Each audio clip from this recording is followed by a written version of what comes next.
I'm in the middle of a whole identity crisis. I'm not gonna call it an identity crisis. We're not gonna call it a crisis. I don't like that word. I'm in the midst of an identity shift.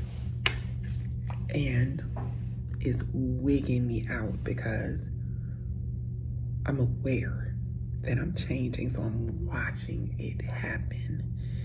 And it's overwhelming.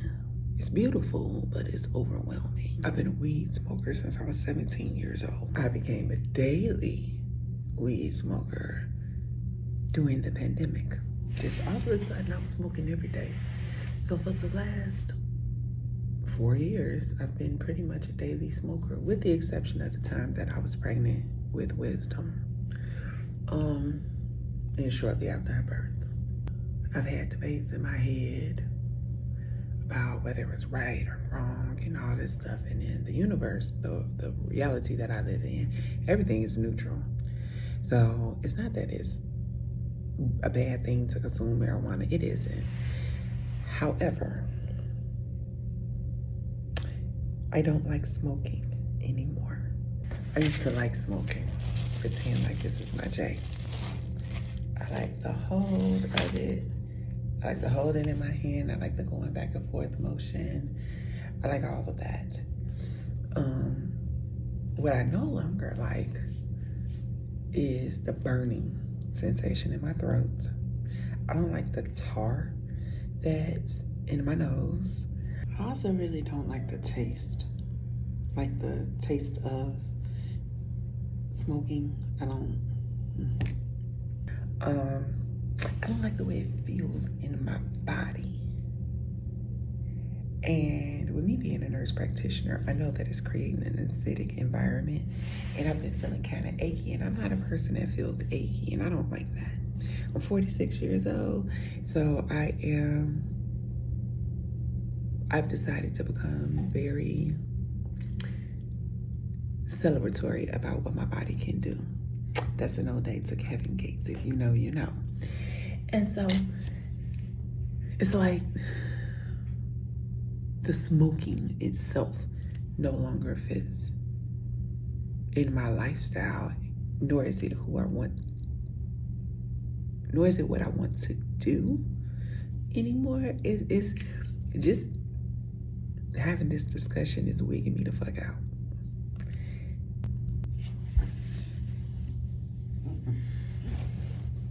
I didn't think there would become a day when I didn't want to smoke. And it's just another part of this whole spiritual awakening thing. And don't get me wrong, there's nothing wrong with it. Everything is neutral. It just doesn't feel good to me anymore. Like, I went through a whole thing about this. I've been going through a thing about it for a while now. This debate about whether it was okay for me to smoke versus not okay. Well, it's okay. You know, this is a conversation that came from my higher self. You know, she said, Shanika constantly argues in her head about whether or not it's okay for her to smoke. She told me I could put it down temporarily for a moment, and me putting it down for a moment is what actually led me here. I stopped smoking, and I temporarily stopped smoking in May.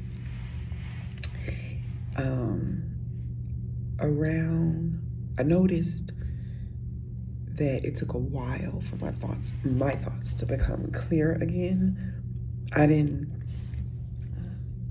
a lot of observation during the time that I wasn't smoking, and it took a while for me to be able to have clear and concise thoughts that I could hold on to. My issue is that I would have fleeting thoughts or ideas, or I would mean to do something and I would forget. You know, I don't know what the word is I'm looking for, but around July, my thoughts started to calm and stay long enough so that I could act on them. I noticed that my productivity went through the roof. I wrote multiple books during that time. I wrote my healing program out during that time.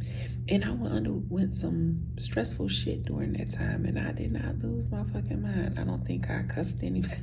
I don't think I cussed anybody out, snapped on anybody.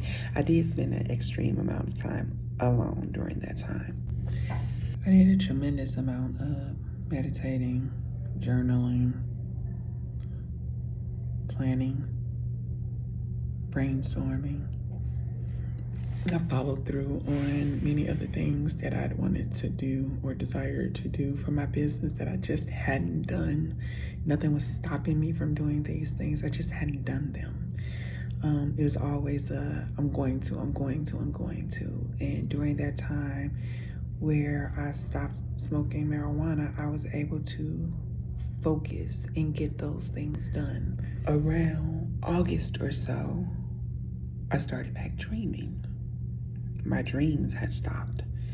And for me, in the reality that I live in, I need to be able to dream. First of all, we're more awake when we dream than we are when we're awake in this 3D reality. Secondly, we can control our dreams. And there's some people that I want to meet up with in my dreams. You can go and visit other realities. You can visit other dimensions. All of this stuff can happen during your sleep, during your dreams. I want to dream.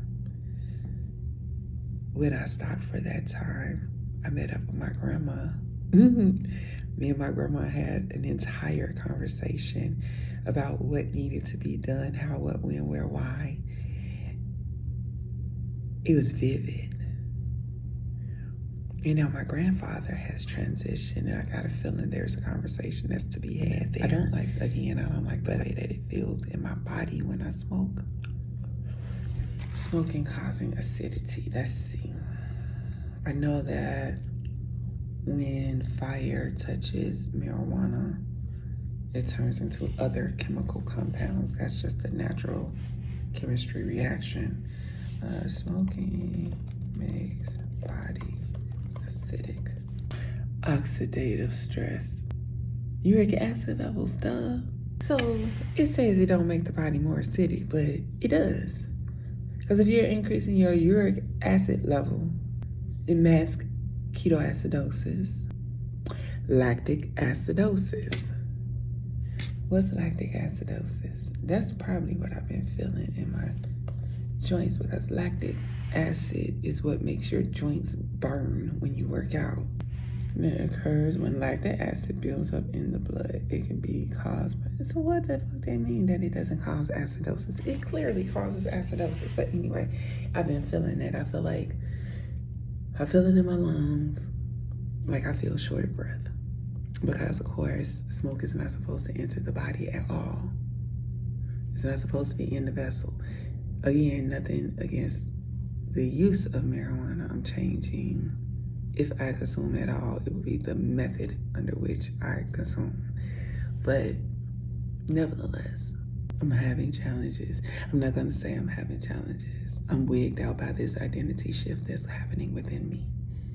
That's what it is. I have the urge to shave my head.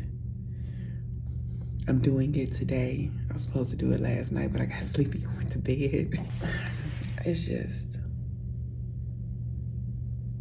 I have this urge to go and have this bioscan done on me. I feel the urge to eat properly. I want to cut diet food out of my diet. Like, these are all things that's been circulating in my head for weeks now. And I've just been bullshitting on. You know, I have the urge to go work out.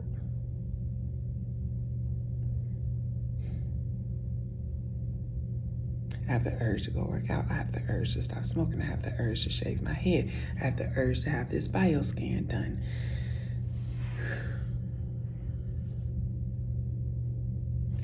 I have the urge to see what it looked like in 75 days of self-love.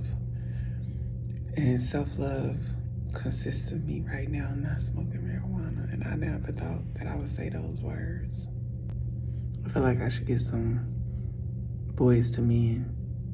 That's what I'm gonna have as the background in this video. How do I say goodbye to what we had? That's crazy. That sounds like some crack shit. But as I stated before, I ain't never bust down in the alley for a joint. I ain't never missed a bill because of a joint. So I had like this really negative view of marijuana. You know, I grew up in the 90s. I was born in 78, but you know, the 90s raised me. And smoking weed was a big deal back then, you know. The rise of Dr. Dre's The Chronic and Doggy Style by Snoop, they like kind of made it commonplace, made it the norm amongst my culture. But at the same time, it was illegal. So it was heavily frowned upon, disliked. You know, it was in the category, I want to say it's still listed in the same category, on the federal category, as crack and heroin. And marijuana clearly is not the same as crack and heroin. It has its own thing. It's completely separate. It should be completely separate. It isn't yet. But it was instilled in me that drugs are drugs, period. And if you use drugs, next thing you know, you gonna be in the alley doing something strange for some change just for you to get a hit. And I think that was that became part of my core beliefs that was drilled in me. I watched my community get ravished during the crack epidemic. So subconsciously, to me, it was wrong that I was smoking. You know, I debated and I've gone back and forth about and all that stuff. Weed is fine. Marijuana is fine. For me, it is the smoking itself. What is it? The book, Outwitting the Devil, talks about smoking. And in that book, he talks about how smoking causes drifting. Outwitting the Devil, drifters. The devil loves these kinds of predictable humans. So it's Napoleon Hill.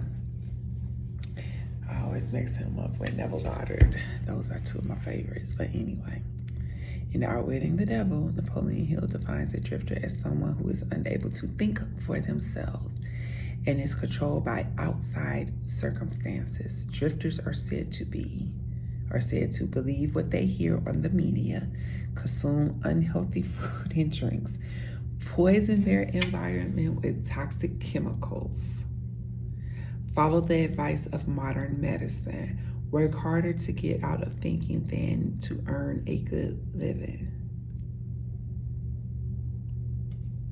accept whatever life throws at them without protest, not know what they want from life. Hill suggests that the devil uses the environment to weaken and control the mind of drifters. He also suggests that the habit of drifting, the law of hypnotic rhythm, and time are three forces that determine people's destinies. But he said in the book that smoking causes drifting. And I can see some truth to that in me. I don't know about anybody else, but I can definitely see some truth to it in me. The other thing that bothers me is that, like, I just woke up. First of all, my voice is raspy. That's not my normal voice. That's because I was hotboxing yesterday because I knew it was the last time. The other thing is that my face is puffy. Like, the lines are defined. I feel like I get puffy after smoking and facial puffiness.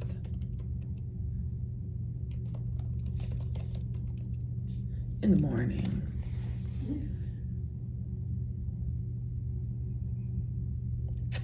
Smoking can contribute to facial puffiness in the morning due to its negative impact on blood circulation. Yeah, it's definitely puffy.